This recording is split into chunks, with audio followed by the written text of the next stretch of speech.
Vaccine की कमी केवल सरकार की चिंता नहीं है, आम आदमी भी वैक्सीन के इस संकट से बहुत डरा हुआ है। कल एक अम्मा का फोन आया, बोली मुझे और मेरे बेटे को वैक्सीन लगवानी है। मैंने पूछा अम्मा कितनी उम्र है दोनों की? बोली मेरी उम्र 65 साल है, मेरे बेटे की उम्र 35 साल। मैंने कहा अम्मा युवाओं की वैक्सीन तो खत्म हो गई, आपको लगवा दूंगा।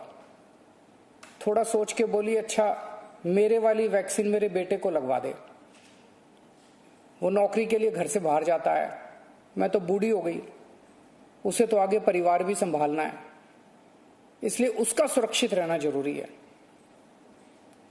ये सुन के दिल में बहुत पीड़ा हुई। आज वैक्सीन की कमी की वजह से देश में बेहद मुश्किल हालात पैदा हो गए हैं। अगर देश में किसी पिता, किसी बेटे, किसी भाई, किसी मां, किसी बहन के सामने यह धर्म संकट है कि वो खुद वैक्सीन ले या अपने परिवार के युवाओं के लिए छोड़ दे, तो इससे ज्यादा दुखद बात और क्या हो सकती है। कोरोना से लोगों की जान बचाने के लिए हमें देश में वैक्सीन की उपलब्धता तुरंत बढ़ानी पड़ेगी। इसके लिए केंद्र सरकार को मेरे 4 सुझाव हैं।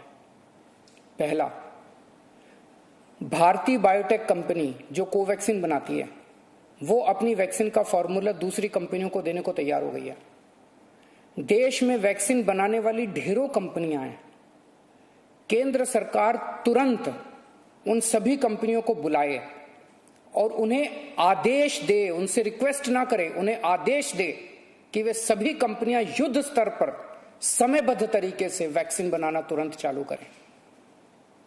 मैं पूरी विनम्रता से कहना चाहता हूं कि इन सभी कंपनियों को अगले 24 घंटे में बुलाकर ये आदेश दिए जाएं। मेरी बात को अन्यथा ना लिया जाए। इस वक्त एक एक दिन कीमती है, इसलिए मैं ये बात कह रहा हूं। दूसरा सुझाव, सभी विदेशी वैक्सीन, जितनी विदेशी वैक्सीन है उनको भारत में इस्तेमाल करने की तुरंत इजाजत दी जाए। ये भी 24 घंटे में होना चाहिए, इसमें भी बिल्कुल देरी ना की जाए। और विदेशी वैक्सीन के जितने निर्माता हैं उनसे भारत सरकार बात करे। अभी भारत सरकार ने राज्यों पे छोड़ दिया कि स्टेट्स बात करें, हर राज्य अपने अपने स्तर पे विदेशी कंपनी वालों से बात करे। ये कोई अच्छा लगता है? भारत के 36 राज्य और यूनियन टेरिटरी हर कंपनी के सामने जाके आपस में लड़ रहे हैं। महाराष्ट्र हरियाणा से लड़ रहा है, हरियाणा दिल्ली से लड़ रहा है, आपस में लड़ रहे हैं सारे इन कंपनियों के सामने।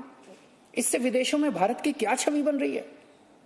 भारत सरकार उनसे खरीदेगी तो ये कंपनियां भारत सरकार को बहुत ज्यादा गंभीरता से लेंगी और फिर भारत सरकार तो सीधे इन कंपनियों के देशों की सरकारों से बात कर सकती है ना। और भारत सरकार जब इन कंपनियों से बात करेगी तो भारत सरकार तो कई 100 करोड़ की वैक्सीन खरीदने की बात करेगी, तो जाहिर है ये कंपनियां भारत सरकार से कहीं ज्यादा अच्छे से बात करेंगी।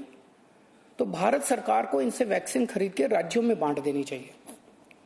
तीसरा सुझाव, कुछ देश ऐसे हैं, पढ़ने में आ रहा है मीडिया में, कि जिन्होंने जरूरत से ज्यादा वैक्सीन जमा कर रखी है। उनकी जनसंख्या जितनी है उसके हिसाब से उनको जितनी वैक्सीन चाहिए उससे कहीं ज्यादा वैक्सीन वो स्टोर करके बैठे हैं। उनसे भारत सरकार को वैक्सीन लेने के लिए गुजारिश करनी चाहिए, प्रार्थना करनी चाहिए। और चौथा सुझाव, ये जितने विदेशी कंपनियां वैक्सीन उत्पादक हैं उन्हें भारत में वैक्सीन उत्पादन करने की भी तुरंत अनुमति दी जाए। अंत में मेरा केंद्र सरकार से यही अनुरोध है कि दिल्ली को तुरंत वैक्सीन उपलब्ध करवाई जाए ताकि हम फिर से वैक्सीन लगाना चालू करें, अपने वैक्सीनेशन सेंटर खोलें और दिल्ली का वैक्सीन का कोटा भी बढ़ाया जाए।